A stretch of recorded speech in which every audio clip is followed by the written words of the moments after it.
Mais c'est vrai que ça résonne d'autant plus difficilement qu'on est dans une période où il y a énormément de victimes de terrorisme.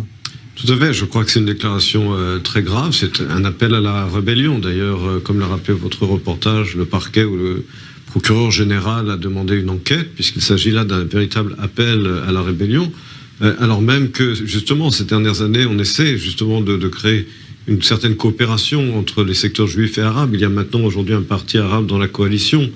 Le chef du parti arabe qui est dans la coalition, Mansour Abbas, a fermement condamné les attentats. Il en appelle justement à plus d'actions de la police pour lutter contre le port d'armes illégales dans la société arabe. Je rappelle qu'il y a encore 2 semaines, il y a eu cet attentat dans lequel un policier arabe chrétien a sacrifié sa vie pour sauver des citoyens. Comment est-ce qu'Ayman Oudeh, qui est élu de l'État, il est élu, il est à la Knesset, il est député, peut en appeler à la rébellion des populations arabes? Il ne parle pas au nom de tous les Arabes israéliens.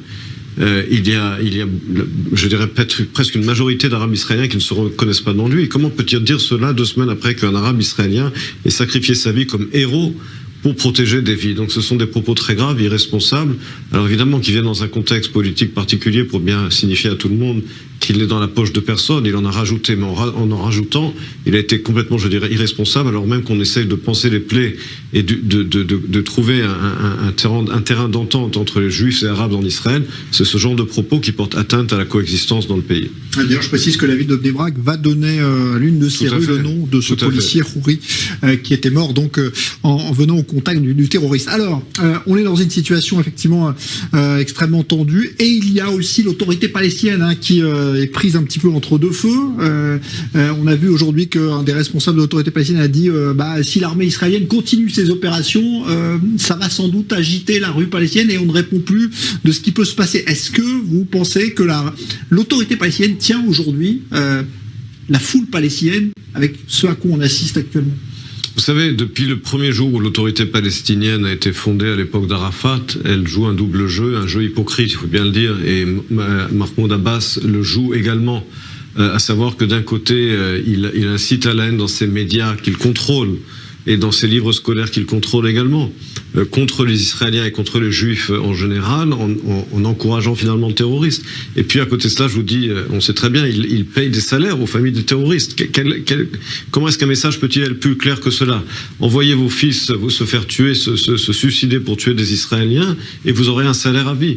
Donc c'est un encouragement au terrorisme. Donc lorsque, très rarement, il condamne des actes terroristes, comme il a fait il y a 2 semaines, sous la pression à la fois du gouvernement israélien et du gouvernement américain, il le fait de mauvaise grâce. Mais à côté de cela, ce qui est désolant, mais ce qui est la preuve que finalement il encourage ce genre d'actes, c'est justement cette politique qui consiste à encourager les actes de terrorisme en payant des salaires aux familles des terroristes.